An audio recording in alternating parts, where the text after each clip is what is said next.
എല്ലാ കൂട്ടുകാർക്കും പുതിയൊരു വീഡിയോയിലേക്ക് സ്വാഗതം. ഇന്ന് ഞാൻ വന്നിരിക്കുന്നത് കഫത്തോടുള്ള ചുമ എങ്ങനെയാണ് പെട്ടെന്ന് തന്നെ മാറ്റാൻ പറ്റുക, നമ്മുടെ വീട്ടിലുള്ള 2-3 ഐറ്റംസ് വെച്ചിട്ട് തന്നെ എങ്ങനെയാണ് മാറ്റാൻ പറ്റുക എന്നുള്ളതാണ്. അപ്പോൾ വീഡിയോ എല്ലാവരും ലാസ്റ്റ് വരെ തന്നെ കാണാൻ ശ്രമിക്കുക. തീർച്ചയായിട്ടും നിങ്ങൾക്ക് ഇത് ഉപകാരപ്പെടും. അപ്പോൾ നമുക്ക് വീഡിയോയിലേക്ക് കടക്കാം. അതിനായിട്ട് നമുക്ക് ആദ്യമായിട്ട് വേണ്ടത്, ഇത് ചെയ്യാൻ വേണ്ടിയിട്ട് വേണ്ടത് സവാളയാണ്. ഒരു സവാള എടുത്തിട്ടുണ്ട്. സവാള ഇല്ലെങ്കിൽ ചുവന്നുള്ളി ഒരു 20 അല്ലെങ്കിലും എടുക്കേണ്ടി വരും. കാരണം നന്നായിട്ട് നീര് കിട്ടണമെങ്കിൽ അത്രയും വേണ്ടി വരും. കൂടുതലെടുത്താലും കുഴപ്പമില്ല. എന്നാലും ഞാനിപ്പോൾ ഇവിടെ സവാളയാണ് എടുത്തിരിക്കുന്നത്. നിങ്ങളുടെ കയ്യിൽ ചെറിയ ഉള്ളിയാണ് ഉള്ളതെങ്കിൽ തീർച്ചയായിട്ടും ചെറിയ ഉള്ളി തന്നെ എടുക്കുക. എന്നിട്ട് ഇത് ചെറുതായിട്ട് കഷ്ണങ്ങളാക്കിയിട്ട് മിക്സിയിൽ ജാറിലിട്ട് നന്നായിട്ട് അരച്ചെടുക്കണം. അരച്ചിട്ടാണ് നമ്മളിത് പിഴിഞ്ഞെടുക്കണം, നീരാക്കി എടുക്കണം. അപ്പോൾ ഇത് മാത്രമല്ല, ഇതിൻ്റെ കൂടെ നമുക്ക് വേണ്ടത് വേറെ 2 ഐറ്റം കൂടി ഉണ്ട്. അത് ഏതൊക്കെയാണെന്ന് നോക്കാം. ഒരു ചെറുനാരങ്ങയുടെ പകുതിയാണ് എടുത്തിരിക്കുന്നത്. പിന്നെ നമുക്കിതിലേക്ക് വേണ്ടത് തേനാണ്. തേന് ഏകദേശം 2 ടീസ്പൂണോളം ആവശ്യമായിട്ട് വരും. ഇനി ഇത് എങ്ങനെയാണ് തയ്യാറാക്കുന്നത് നോക്കാം. അതിനായിട്ട് ആദ്യമായിട്ട് സവാള എടുക്കുക. സവാള ചെറിയ കഷ്ണങ്ങളാക്കിയിട്ട് മിക്സിയുടെ ജാറിലേക്ക് ഇട്ട് കൊടുക്കണം.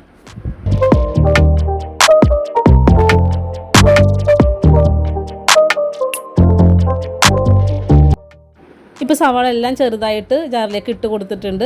ഇനി നമുക്ക് ഇത് അടിച്ചിട്ട് വരാം. അപ്പോൾ ഇത് അടിച്ചെടുത്തിട്ടുണ്ട്.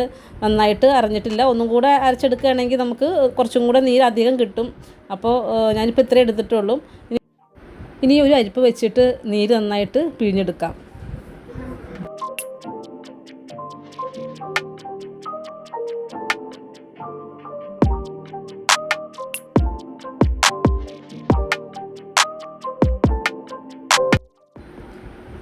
ഇങ്ങനെ പിഴിഞ്ഞെടുത്തതിന് ശേഷം കിട്ടുന്ന ഈ സവാള ഉണ്ടെങ്കിൽ നമുക്ക് മറ്റ് ഉള്ള ആവശ്യങ്ങൾക്ക്, അതായത് സവാളയുടെ ഉപയോഗത്തിനൊക്കെ നമുക്കിത് ഉപയോഗിക്കാം. അല്ലാതെ ഇത് കളയേണ്ട ആവശ്യമൊന്നുമില്ല.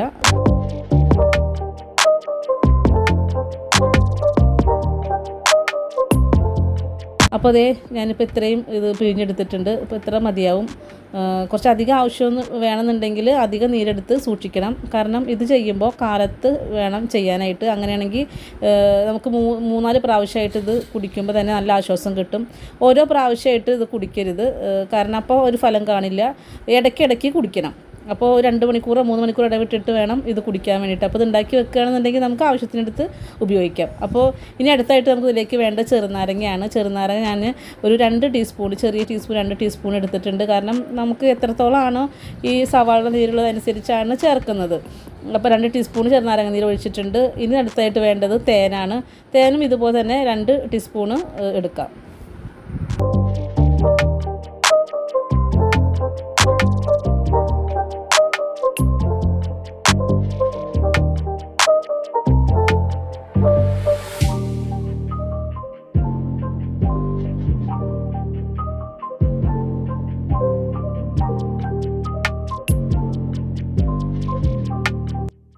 തേൻ ഒഴിച്ചതിന് ശേഷം നന്നായിട്ടൊന്ന് മിക്സ് ചെയ്തെടുക്കുക.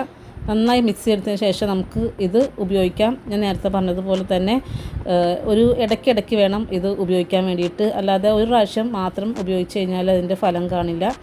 2-3 പ്രാവശ്യം, 3 അല്ല 4 കൂടുതൽ ഉപയോഗിക്കാം. അതായത് കുറച്ചധികം ഉണ്ടാക്കി വെച്ചിട്ട് ഒരു 2 മണിക്കൂർ 3 മണിക്കൂർ ഇടവിട്ടിട്ട് 2 ടീസ്പൂൺ വീതം കുടിക്കുക. അപ്പോൾ തീർച്ചയായിട്ടും ചുമയോടുള്ള കഫക്കെട്ട് മാറും, ചുമയും മാറും, കഫക്കെട്ട് മാറും. അപ്പോൾ ഇത് മാറുന്ന വരെ ഇങ്ങനെ തുടരുക. പ്രാവശ്യം കഴിക്കുമ്പോൾ തന്നെ ഇതിൻ്റെ റിസൾട്ട് നമുക്ക് കാണാൻ പറ്റും. അപ്പോൾ വീട്ടിൽ ഇങ്ങനെ കഫക്കെട്ടൊക്കെ വന്നിട്ട് ചെയ്തിട്ടുള്ളതാണ്. അപ്പോൾ ഇക്കാക്ക് വേണ്ടിയാണ് ഞാൻ ഈ മരുന്ന് ഉണ്ടാക്കിയത്. അപ്പോൾ എന്തായാലും ഇക്കാക്ക് ഇത് കൊടുക്കാം. അപ്പോൾ ഞാൻ കുടിക്കുന്നതും കാണിക്കാം കേട്ടോ.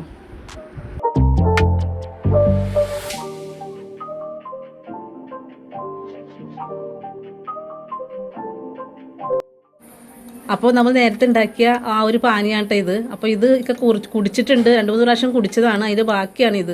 അപ്പോൾ ബാക്കി കൂടെ ഇപ്പോൾ ഇതേ കുടിക്കാൻ പോവാണ്. ലാസ്റ്റ് വീഡിയോയ്ക്ക് വേണ്ടിയിട്ട് കുടിക്കുകയാണ്. ഒന്ന് കുടിച്ച് കാണിച്ചേക്കാം. ഇത് കുടിച്ചിട്ട് എങ്ങനെ ഉണ്ടായിരുന്നു അത് പറഞ്ഞേ, കുടിച്ചിട്ടുള്ള കാര്യം പറഞ്ഞേ. നല്ല എഫക്റ്റ് ഉണ്ട് കേട്ടോ. ശരിക്കും ചുമ വന്നിട്ട് 1.5 ചുമ കഴിഞ്ഞിട്ട് നന്നായിട്ട് കഫം പോകുന്നു. എന്തായാലും ഇത് കുടിച്ചു കഴിഞ്ഞിട്ട് നല്ലൊരു ആശ്വാസമാണ്. അപ്പോൾ ഇത് ബാക്കി കുടിച്ചോ. അപ്പോൾ നേരത്തെ പറഞ്ഞ പോലെ തന്നെ ഇടയ്ക്ക് കുടിക്കണം.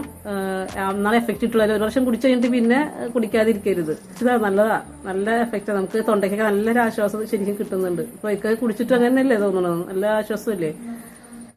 അപ്പോൾ വീഡിയോ ഇത്രയേ ഉള്ളൂ. എല്ലാവർക്കും എൻ്റെ ഈ വീഡിയോ ഇഷ്ടപ്പെട്ടെന്ന് വിശ്വസിക്കുന്നു. ഇഷ്ടപ്പെടുകയാണെങ്കിൽ തീർച്ചയായിട്ടും ലൈക്ക് ചെയ്യാനും ഷെയർ ചെയ്യാനും അതുപോലെ തന്നെ സബ്സ്ക്രൈബ് ചെയ്യാനും മറക്കരുത്.